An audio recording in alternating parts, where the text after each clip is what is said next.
Over to Pete Harrison from Desegregate, Connecticut to do his presentation on Work, Live, Ride. Thank you. Can everybody hear me okay? Yes. Awesome. Okay, seeing some yeses and heads nodding. Let me just share my screen here and pull up the presentation. Oops. All right.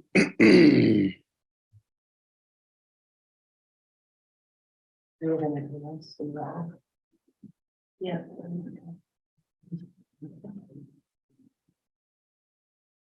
All right, so give it. Don't want to spoil it. All right. Okay, so and just last reminder or thing, can folks see my screen okay as well? Yes. Okay, great. Well, yeah, thank you so much for having the meeting tonight and frankly having a joint meeting with everybody. We really appreciate the opportunity to give kind of a preview of what we're proposing in the legislative session starting today. And we are really interested in answering questions, getting some feedback, and getting a lay of the land on the ground from folks that are practitioners and leaders in communities. And I can share this presentation after with Chris, and we can get that out to folks as well. We're putting the final touches on the launch of our website for Work, Live, Ride and some other stuff, but so the public available information will be out shortly, but everything in here will be shareable, of course. All right, so my name is Pete Harrison. I'm the director of Desegregate Connecticut. I started officially a week before the session last year, so I had a little bit of a baptism by fire, but I've been involved in the organization going back to 2021. I'm originally from Avon, Connecticut, grew up there, was down in New York City doing a lot of housing and climate policy work for a very long time, just moved back up to Connecticut, renting a place up in Simsbury near my parents with my 9-month-old and my wife. So we are experiencing the housing crisis. We definitely could not find a home to buy. I'm not sure when that's going to happen, where that's going to happen. So this is something that I'm personally living and very excited to promote because I know that, hopefully I can benefit from it personally. A quick recap about Desegregate Connecticut. We are a pro-homes coalition of about 80 nonprofit groups and neighborhood groups from across the state, anything from affordable housing providers and advocates to climate groups, to transportation advocates, to anti-racism groups, you name it. We have got it represented in our coalition. And we believe very fundamentally in creating abundant and diverse kinds of homes and communities in Connecticut, both acknowledging the past of racial discrimination and economic segregation in Connecticut, how that's really informing a lot of the economic stagnation and demographic problems we're having in the state, and also as a means to solve the climate crisis in Connecticut that's obviously happening around us right now. So we really focus on land use reform and promoting economic prosperity, social inclusivity, and economic sustainability at all levels of government. We really have what we call an all-the-above approach to solving the housing crisis, certainly the economic stagnation and the climate crisis. We don't just take one approach. We don't just think one solution is part of it. So this all-the-above approach really means, number one, we need to build more homes and more kinds of homes, a diversity of options that really has been lacking in Connecticut. We want to act at all levels of government. I think probably better known for the state level stuff that we do, but really a lot of our work is actually activating pro-homes folks locally and getting them to advocate for their communities and see the positive changes that we all want to see. And finally, we want to work in and with diverse coalitions. We've mentioned our coalition, but we're parts of other conversations around transportation, advocacy, climate advocacy, economic development, both at the state, the regional, and the local level. And we really see our lane as land use reform really touching a number of other intersectional issues. And we want to inform their work at the local and state level and also have our work informed by experts in other spaces as well. So, we're just one piece of the puzzle solving all these big problems and opportunities we have, but we think we're pretty good at what we do here. Just in the interest of time, I'm talking, of course, about Work, Live, Ride, our state level transit-oriented community proposal, but I thought it would actually be helpful to do a quick kind of last sessions learned from the previous short session earlier this past year now. We had introduced a bill, HB 5429, that was a bill about transit-oriented development. We call it transit-oriented communities to emphasize the community side of it. That bill was very simply based on a bill that had passed in Massachusetts with bipartisan support the previous year. It basically had called for a half-mile radius of fixed transit stations in Connecticut, so train stations or rapid bus stations, allowing for more density for homes at 15 homes per acre across all the different sort of 62 stations that fit under that. We had some affordability requirements. We had a couple different elements to it, carve-outs for environmentally sensitive land, and some other stuff. But we didn't get it out of committee, didn't pass, which I think nobody was really expecting in the election year. But there were some important lessons that we really internalized from conversations with folks like you guys, advocates at the state level and champions at all levels, where we really wanted to internalize some, I think, the good faith criticisms of the bill, some of the shortcomings that even we'd acknowledged. And number one on top of the list for us was, this pushback of what we'll call, local control and this idea of state mandates. That's really politically pretty hard to do. I understand why that's the case. There is a lot of local expertise and local insights. The state kind of comes in and doesn't necessarily provide a lot of resources to change things, and all of a sudden it's an unfunded mandate that can be difficult. We think very much that we want to see the state take a more active role in land use and think regionally and at the state level for the housing crisis and the economic crisis. But we think doing it from a mandate approach alienates a lot of folks that support us and these ideas, broadly speaking, philosophically, and created some soft opposition that we would really like to activate on a different platform this year. The second one that we'd heard quite a bit of was kind of this one size fits all narrative about this 15 homes per acre for every station. I think some of that was kind of bad faith. Some of it was kind of true for sure. We thought that 15 homes per acre was actually a relatively good bar to establish as a baseline. Obviously, cities can do more. Some communities might be a little bit uncomfortable with that density and want to do less.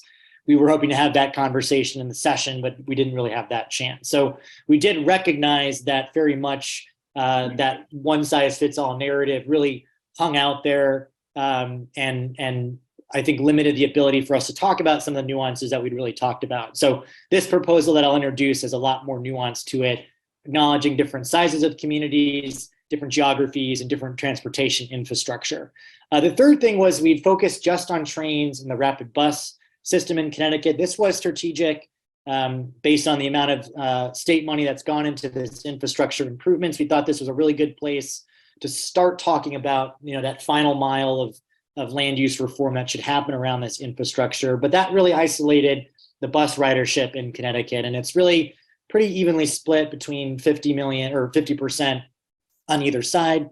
So we thought that kind of limited some of the discussion we had around the transit network, and particularly the types of riders that ride on rail are very different demographically than folks that take buses. Even the COVID numbers really showed that rail ridership went down. It's back up to probably 70% of pre-COVID. Bus ridership dipped, but never dropped off that long. These are folks that are working class or communities of color, or folks that do reverse commutes from urban centers into suburban areas. And it's a demographic we care deeply about, and now we have capacity to incorporate them into our proposal, which we're very excited about. And then the last 2 points, I think, hopefully are very relevant to the audience tonight. Something we absolutely acknowledged in previous organizing and research that we've done is the reality that local capacity, infrastructure limitations are real barriers for folks that really do want to see more development and more diversity of homes in Connecticut. And without really connecting the dots at the state level for all these kind of grants and resources available, it can be very frankly daunting for a community to try to plan, to try to get the kind of right balance of change and status quo and mixes of ideas and really figuring out ways to build, some gentle missing middle density with existing infrastructure capacity. So we think we've addressed that quite a bit. But additionally, local planning commissions and economic development commissions should be partners. We want to try to get involved with folks earlier. And that's kind of why we're doing this exercise with folks to really give a good brief on what we're talking about, how we see this as a collaboration of local and regional and state actors, and how we can help kind of bridge the benefits of state resources without some of the downside, and spur some local conversations, and again, activate the folks that we know are existing in all these communities that want to see some positive changes. So a lot of this work that we've done, really even starting in the last session, we did a number of what we called TOC, transit-oriented community walk audits across the state, where we got local stakeholders from town planners to first selectmen, council members, state reps, even federal reps in some cases, business communities, faith leaders, nonprofit advocates, physically walking around about a dozen train stations and bus stations in Connecticut to understand particularly communities that have been thinking about transit-oriented development, in some cases activating districts locally and understanding what are the opportunities, what are the challenges, and where can the state play a positive collaborative role, and where can we advocate for that. That's been a really successful program. We actually haven't been able to do one in Shoreline East, so we're kind of thinking about doing one in the weather gets warmer too. So Old Saybrook is obviously on our radar. Guilford is another community we've talked about. So we hope to keep in touch with all of you and maybe do one of these soon. It's been a really great way to kind of see land use patterns, pedestrian safety, opportunities to see some infrastructure improvements around some of these stations. So that's kind of what we really internalized from the last session. We did all these walk audits kind of since then into the fall. We've done a number of research projects around economic development upsides for the sort of transit corridors in Connecticut. We've got a couple of different briefs coming out in the next couple of months that really make this case for the work component of Work, Live, Ride, about how this is really key to economic development in the state, thinking about these transit connections. So our plan for the coming session, as I've sort of teased already, we are calling it Work, Live, Ride. And we're emphasizing the same concept that we did last year around transit-oriented communities, but we've really expanded the focus of the proposal and changed really pretty dramatically how we would try to envision encouraging this kind of change. And really, the Work, Live, Ride wording, this phrase, you're gonna see a lot of this session and beyond. We really think this is hopefully the beginning of a larger conversation about what we want Connecticut to be in the 21st century, and learning from some of the limitations in the 20th century planning, and thinking about this as a vision for a more prosperous, equitable, and sustainable state. Certainly, it's a policy framework. We are introducing this session. We think very likely we'll do Work, Live, Ride 1, Work, Live, Ride 2, et cetera, going forward, and really trying to reorient all the different agencies at the state level, thinking about how can we build homes in smart places, connecting jobs and amenities and resources, protecting our natural environment. And finally, probably most importantly, it's hopefully a call to action for pro-homes advocates at the state level and at the local level to see a better vision for your community locally, and getting all these pieces together to encourage more types of homes and more diversity of housing for all ages and colors and economic backgrounds. So we're really hoping that this will continue a lot of our local organizing work in session and outside of the session, really for the next few years. So we're hoping that Work, Live, Ride is something that you'll be very familiar with, excited about, and working closely with over the next few years. I'll give very quickly the framework about what we're doing in contrast to kind of last year.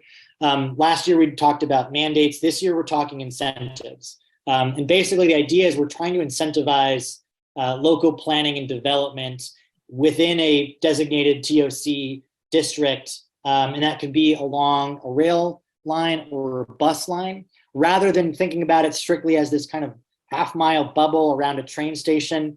We want to give way more discretion to communities to think about it as along a commercial corridor. Maybe it's not the train station in Old Saybrook, maybe it's a bus line. It's trying to identify locally where this kind of development could be successful and part of a long-term plan for the development of a community. We want to try to direct discretionary state funding that exists through different grants and different agencies right now. It can be kind of difficult to coordinate, as I'm sure a lot of you know. We're trying to kind of reorganize that into 3 buckets. And one bucket is the planning and design emphasis, about actually getting towns that maybe have a little bit of limitations of soil samples, brownfield remediation studies, traffic studies.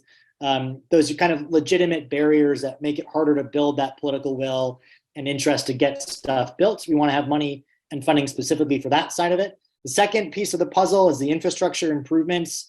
Again, that could be from site cleanups to pedestrian safety and beautification of streets, to actually building sewer and water extensions and upgrading systems and places that don't have some of that infrastructure. And third and finally, we also want to see some subsidies for home creation within the district. That could either be at certain levels of affordability, maybe deeper affordability, or leveraging public land.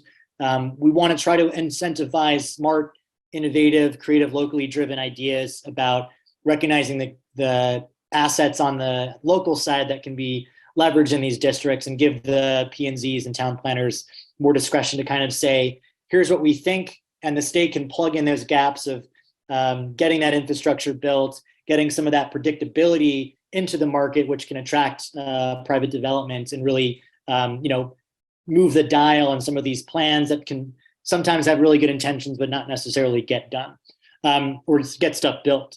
And we all want to coordinate this through the Office of Responsible Growth. That's an office that exists in OPM right now. It's been a little bit sleepy. It's where your affordable housing plans and plans of conservation development, of course, go. For folks on the commissions are familiar already. But we think this is a really good vehicle for playing quarterback on the state agency side. They kind of, on paper, have this authority, but in practice, it's not really enforced, and it's also not really done at the staff or commissioner level. And I can tell you, we've had conversations with every agency that touches this kind of work, and people are very enthusiastic about having this coordination, streamlining these different grant programs, and hopefully topping up a little bit of funding on them as well. So the Office of Responsible Growth is going to be this main contact point for local communities and really embed land use planners to bring state resources to bear, to learn kind of institutional capacity of best practices for getting this kind of stuff built. And as I said, really bridging the gap in some of this funding and infrastructure and planning that we know, if we bridge that, we can actually get some stuff built. So, what are transit-oriented communities? Very quickly, they center riders, both bike riders and transit riders. They center pedestrians. We've had a rash of pedestrian deaths in the state, which I think has really created a lot more interest in our work. TOCs are great because they offer a diversity of types of homes and jobs. It's not just your single family house on a large lot far from the centers. It's townhouses, it's duplexes, it's apartment buildings, it's home ownership opportunities, it's home rentership opportunities at all different levels of income. Just the nature of allowing more diversity of homes around transit, we think will really enliven the market to meet this demand that we know exists for retiring seniors, for young folks coming, and for this job home gap that we have in the state. And finally, we want to create exciting places and communities and sustainable communities that are more walkable, that are less car driven and car centric. We think, of course, this is good for the environment and good for our immediate spaces, but we just know that these kinds of communities are the most beloved in the state. So we think this concept is very popular. Even the session last year, the bill didn't get through, but I think the acknowledgement that transit-oriented communities is a big piece of the puzzle was universally accepted, which we were very encouraged about. And something to say that maybe be obvious, maybe not, but this idea of New England character is really transit-oriented.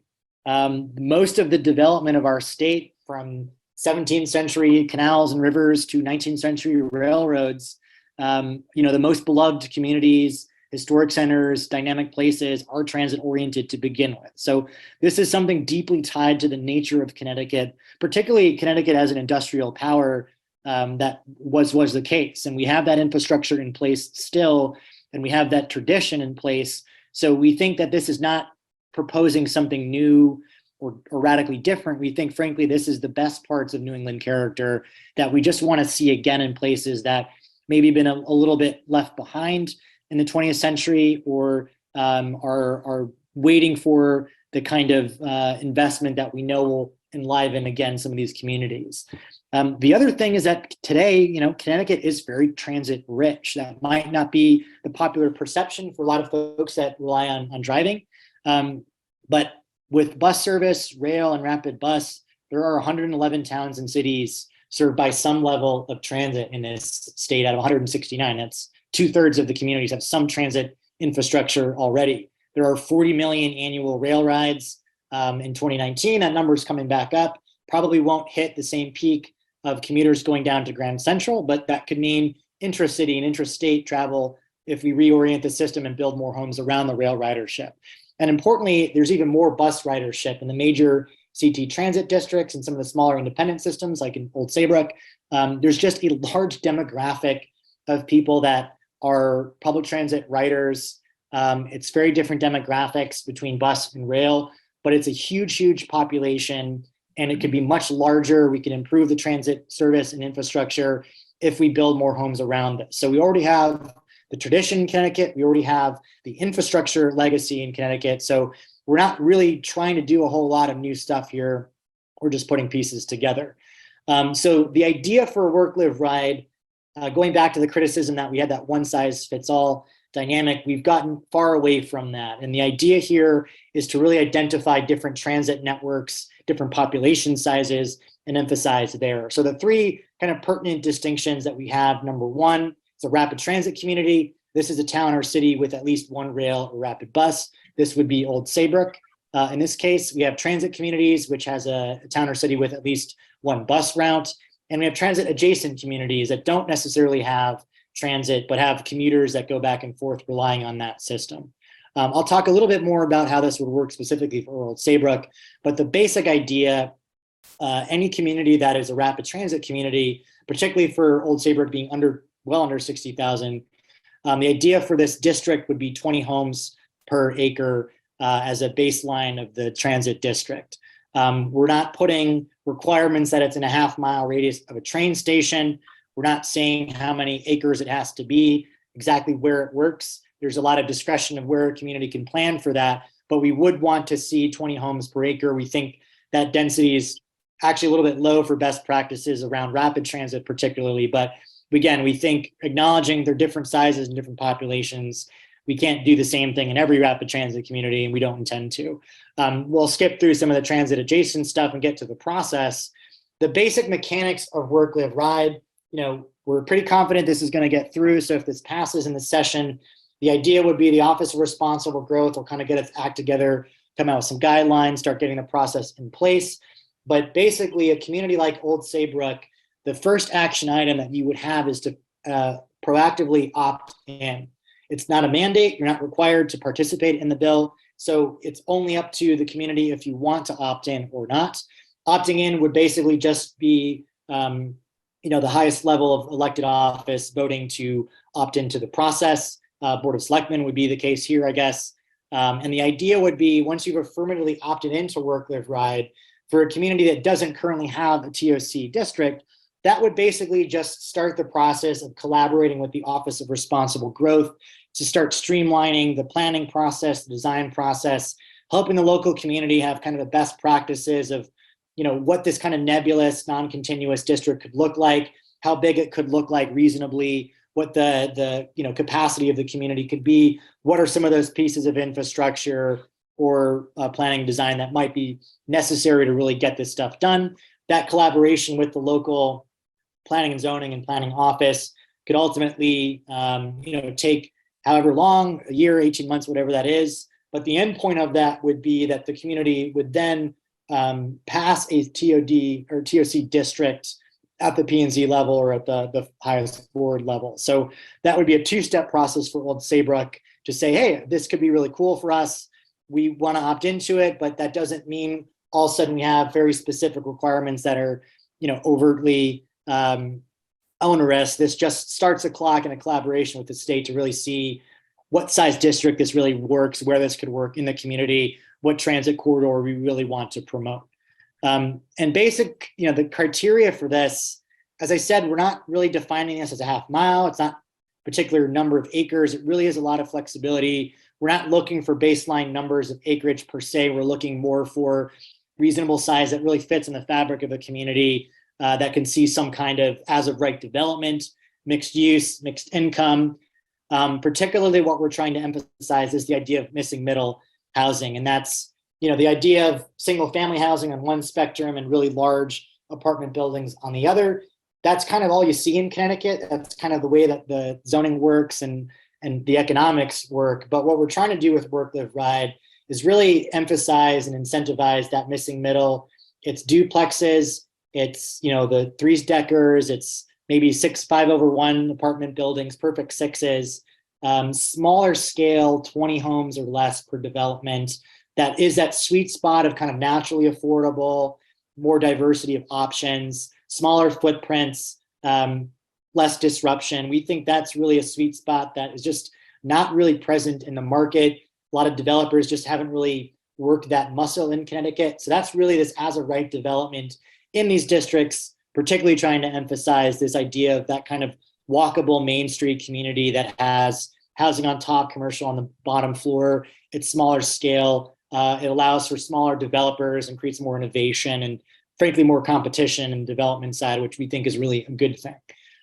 We wouldn't want to have any onerous parking requirements, no minimum lot sizes. So, you know, if a half acre can support 6 or 8 homes, it should be able to do so. And then no residency restrictions, basically just saying it's not just senior housing, or it's not a family member has to be in the ADU in the backyard, having a little bit more diversity, particularly on the home rentership side. But other types of housing, we want to see more diversity. We also have some affordability requirements based on CHAFA, the housing financing agency in Connecticut. They have a housing assessment need program that designates communities as strong markets or weak markets, high opportunity, low opportunity. Old Saybrook has a couple of different distinctions, but it's basically high opportunity and weak or strong market. So in that case, the percentage of affordability would be 18% for developments over 10 homes. So anything below 10 homes in this missing middle, there would be no affordability requirements. Anything over 10 homes per development would have that 18% put together. So, you know, we think that's the right balance of not putting nothing in. We want to see affordable housing. We want to have more equity in these districts, but we also want to make the numbers work for developers. And there's that balance we think, you know, hits right for that 18% for in Old Saybrook's case. So there are some sticks, mostly carrots, but some sticks. But the basic idea is if you don't opt in to Work, Live, Ride, that's fine. You're not forced to do anything. All that would mean is you'd be ineligible as a community for specific discretionary state grants tied to infrastructure. And really, you know, we're talking a little bit of Urban Act, Steep Act, a couple of those programs. Some towns they're more pertinent than others, but we think the state should be putting resources into communities that do want to see this kind of development. In some cases, if a community, again, just doesn't want to do it, that's fine. If you want to beautify the downtown Main Street, you just have to pay for it yourselves. You can always revisit and come into the Work, Live, Ride. But, you know, we think that that's a fairly reasonable stick. We don't want to create mandates. We don't want to force too much in. So some communities will look at that and say, well, I think we'd be okay without it. We're not ready yet to do this.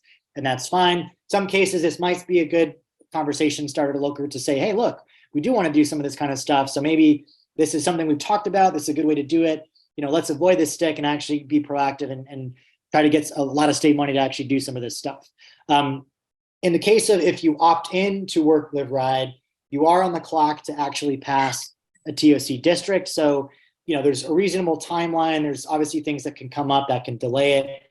Office of Responsible Growth would be reasonable on that.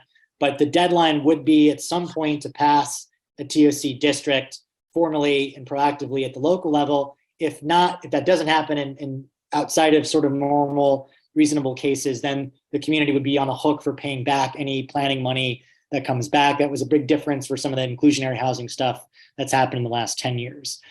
Again, we think most communities that want to do this proactively want to see this kind of stuff built and want to see these homes built. So we think that's a fairly small piece of the puzzle.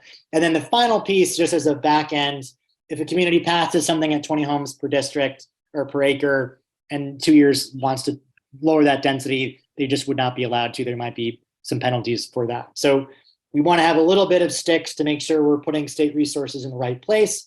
But it's mostly the carrot approach to really encourage development and get these projects built at the local level. The office itself, it does not currently have this capacity. We would be asking this session for funding to fund for full-time land use planners, some additional resources that this office could hold for communities.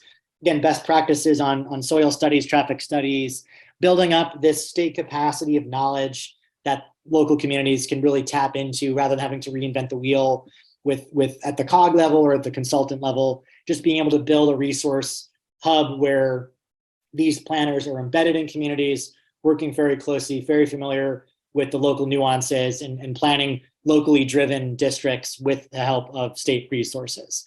The idea, again, is these three buckets of the Office of Responsible Growth will help on the technical side, and the planning side will help then get communities other discretionary grants, DOT, DECD, DEEP grants to clean up a site, to infrastructure upgrades, whatever that might be, make sure that's all lined up and processed. And then also hopefully getting some grant money for actually subsidy of the development side. That's not something that we've typically done from an advocacy standpoint previously. We're working with a lot of housing advocates to shore up that with other bills in the process, but we think that's should be a piece of the puzzle, trying to lower that cost per unit, particularly for the affordable housing development. And basically the Office of Responsible Growth would have the statutory authority to coordinate all these different agency grants.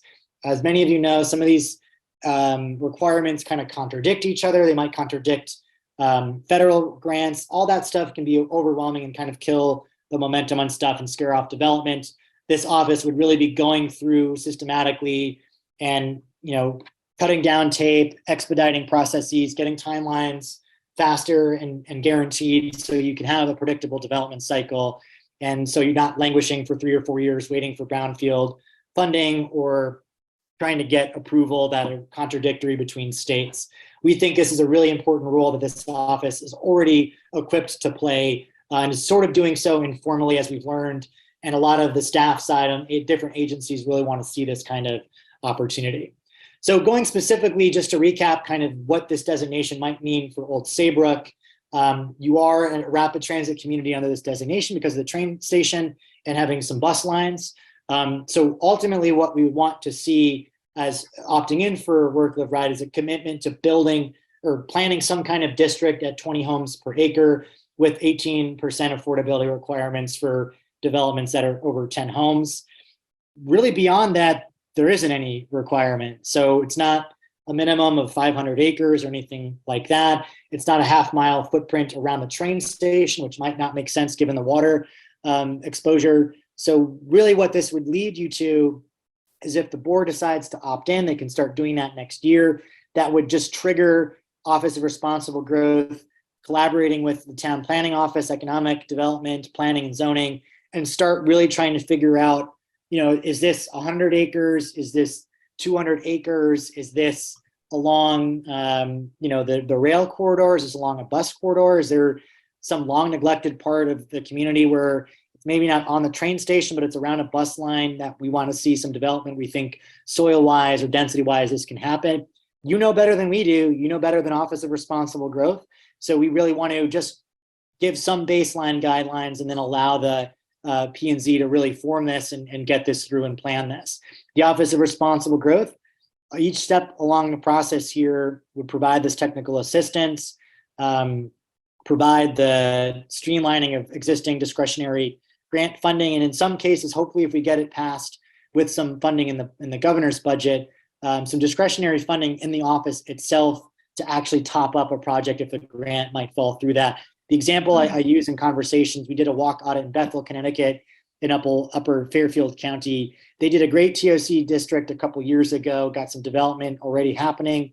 They've got one plot of land on the other side of the rail line, really close to the train station. It's on the Danbury line, but there's no pedestrian crossing. So if they don't have that pedestrian crossing, it's like a 2-mile walk to the nearest crossing to get folks over, which scares off some developers from actually developing it. So they've done some mapping out of this pedestrian bridge they'd want to do. They've got, one part-time economic development coordinator and planner. So it's hard for them to navigate existing state funding. There's some gaps in place. This particular project would be streamlined by Office of Responsible Growth. They'd find out all the funding, all the approvals, all the oversights. And if there's any gap in that $8 million, we'd hopefully have funding to top it up and get that built. And that would again signal to private developers that this is on the path and start that process too. So that's kind of the perfect case scenario that we think is pretty feasible given the existing infrastructure at the state and the existing programs, but just a little push from this office we think can really make a big difference in a tipping point for local communities. Once in the case of Old Saybrook, once they opt in and once you opt in and start this process. So that's basically the gist of it. I wanted to give a little bit more time for questions and comments and feedback. But I know that's a lot of information I just threw at you. As I said, I'll share the presentation. We'll have some available information on the website very soon. But we're really eager to promote this and have a discussion with folks in Old Saybrook. So I will shut up.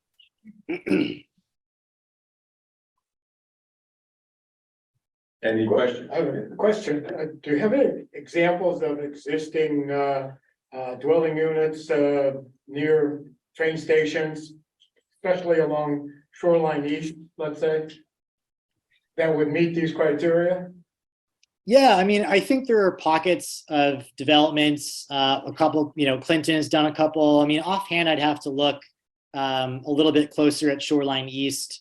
But, certainly we've seen developments along the Hartford line. We've done some walks in Berlin. Meriden even done some cool stuff. Windsor's done some cool stuff and a couple of textile factories. I mentioned Bethel. Even on Metro North, there's been a couple of really good examples. Rowayton Heights and Darien got a really good development.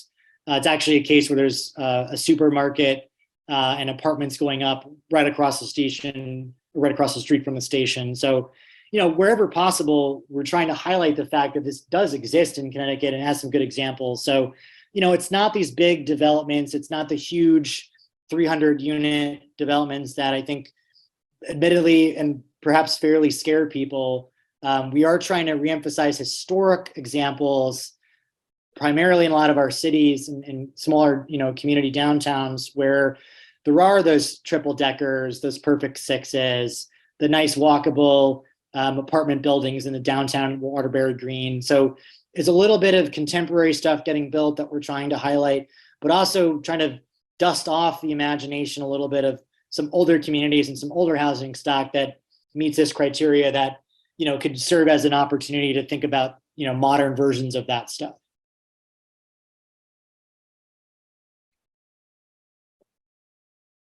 I have a question. First of all, I really applaud what you put together. It's very encouraging to partner with the partners that you've identified in the state. I'm just wondering, are you a nonprofit, and who funds you now? Are you funded through the state, or are you I noticed on your website there are a lot of you have a lot of support from a lot of sources, but I also read a critical article about your organization, which was that real estate shills. So anyway, could you talk a little bit more about how you're funded, and are you a state employee or part of a state agency, or yeah, happy to talk about that. And we have our annual report that just came out too. I can share Chris afterwards with the presentation. Yeah, this kind of came up last year. We got, I sort of joke, it's not exactly QAnon level conspiracy, but it's not far from that, where there were some attempts to kind of make us into, I don't know, some big special interest or some real estate shill. But the basic gist, we're a nonprofit. Sarah Bronin started this organization in 2020. It was all volunteer. We approached the Regional Plan Association as a fiscal sponsor. They've done this kind of sponsorship of nonprofit groups in previous iterations across the tri-state area. So that happened pretty early in 2020 when the Eastern Connecticut Community Foundation and others wanted to fund the zoning atlas and some other stuff. So that started our kind of nonprofit entity right around the time that I came on actually as a volunteer. Sarah had been nominated, now she just got confirmed a week ago, to lead this historic preservation group at the federal level. So the question was what do we do with Desegregate CT? I kind of came on at the right time and was really interested in helping kind of grow the organization. So the thought process then was, do we try to launch as an independent nonprofit and kind of incorporate and start all of that work, or do we continue the relationship with the Regional Plan Association and become a program of theirs? And just from the fundraising to really launch an independent organization, we thought it made more sense to actually stay with RPA. So a quick word about RPA. It's a 100-year-old organization. It's a nonprofit that's in education, research, and advocacy, based in New York, but it's been involved in the tri-state area, New Jersey and Connecticut for 100 years. There's actually a really cool exhibit coming up, starting at a couple of community colleges in Connecticut, talking about the centennial of RPA in Connecticut particularly. I think it's starting in Bridgeport next month. But they were historically, once a generation, created these kind of regional plans, primarily early on focused on transportation infrastructure. The Merritt Parkway was something that they advocated for back in the day. More recently, in 2017, I think was the most recent plan, and that outlined housing development, environmental sustainability, good governance, as well as sort of transportation infrastructure and upgrades. And part of that plan was emphasizing a lot more of housing development. So that was kind of the symbiotic relationship for Desegregate and RPA. So I'm an employee of the Regional Plan Association, but the way that it works, we are an independent budget. All of our money comes from either community foundations in Connecticut or an organization called Open Philanthropy that funds a lot of land use stuff. I can very emphatically, confidently say we're not real estate shills. We don't take money from real estate. As far as I've been here, we haven't been asked. And I think that's an important point of this. Whether it's good faith confusion or some bad faith, we just don't want to see change. So we're going to discredit the messenger. People sometimes, not just in Connecticut, elsewhere about land use reform, say, well, of course, you've got to be shills for real estate because real estate would benefit from this. And the reality is way more complicated. There are lots of real estate developers that are opposed to the Pro Homes vision for pretty simple reasons, that they are established in this kind of hard network of getting stuff built. They know how to operate in communities. They navigate these approval processes of the financing. So they're fine with the status quo of making it hard to build stuff. They don't want competition. So they don't want to see a lot of changes. And not for nothing, on the back end, housing scarcity raises prices, it raises commissions. There's a lot to be gained from a scarcity of housing in that industry. So, as far as I know, the only endorsement the Connecticut Realtors Association made last cycle was actually for our leading opponent, a representative in Greenwich, who actually lost. So, we saw that op-ed too, and that's going to be on social media sometimes, but it's pretty simple. We're an independent nonprofit. We're in advocacy. We're in research. We are pro homes and building homes, but we don't take support from the real estate industry. Typically, we don't even really advocate at the individual project level. If anyone's on our newsletter, we don't typically say, hey, there's a 60-unit development coming down on Essex Crossing or something, and go check it out. Like, occasionally we'll do that if it seems to be really within our wheelhouse of TOC and otherwise, but we're not advocating for any particular developer, any particular type of home. We want to see more competition. We want to see particularly more small scale development. Again, this missing middle thing I talked about, it just doesn't exist in the real estate industry right now. And again, there's some forces that kind of want to see it stay that way. And we don't. We want to see more competition, more open resources for that. So, I can send you our annual report that shows kind of where we get our funding from. RPA is different. They have a different board and all of that, but we run independently. That was part of the deal. They provide a lot of research resources and obviously credibility in terms of being in Connecticut for 100 years. So it's been a good relationship for us, but we operate very independently. And I'll just say on a personal level, I'm like a democratic socialist tenant organizer from New York City, where, I was out protesting Blackstone and other big developers over the years. So I probably wouldn't be in an organization that's, a front for real estate interests. I want to see more homes, more affordable homes. Some of that's private sector, some of that's public sector, some of it's public-private sector. We need all the above. We're very sincere in that. If you could send us an annual report, that would be great, and it could be shared with the commissions. you know. say- Yeah, it's on the website right now, but I'll share it in the email with the presentation. So you have that resource. One of our biggest supporters has been the Eastern Connecticut Community Foundation.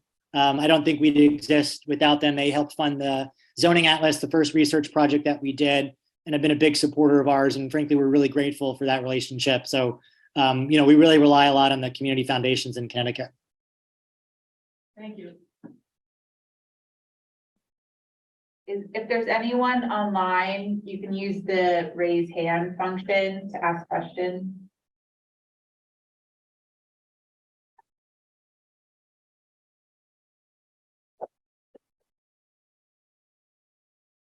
And just one other announcement is this right now is a joint meeting of planning, zoning, and EDC. There's a few people on here for the zoning meeting tonight. So you may get bumped off. And we're gonna go switch rooms and you'll just connect back on the link and we'll start that meeting at 7. So you're in the right place here. Just really appreciate that. Any other questions for the presenter? Michael Bender here. Was curious about how this would relate to like the 8-30G affordable housing requirements we're underneath now. Is this proposed to like replace them, work alongside them? It seems like it's similar goals, but different mechanics in there. Yeah, I mean, I 830G is obviously a controversial piece of the puzzle. I think of it as separate. I mean, it's not replacing 830G. It's not doing anything one way or the other for it. I know there's some discussion of potentially tweaking it in the legislature this year. I think even us that, you know, support the goals of 830G, there probably are opportunities to improve that, but that's not really the intention of Work, Live, Ride. So I think they're kind of separate things ultimately. But, you know, we'll kind of see how that plays out with what legislators want to do or don't want to do. But, you know, it's been hard to get stuff built, as we know, and 830G is not a perfect nuanced tool, but in terms of allowing stuff to get built that wouldn't get built, it's certainly doing that. But I think there's some pretty good faith criticisms that folks certainly, you know, locally would have that I'm sympathetic to, but it's just, they're kind of separate things from our standpoint.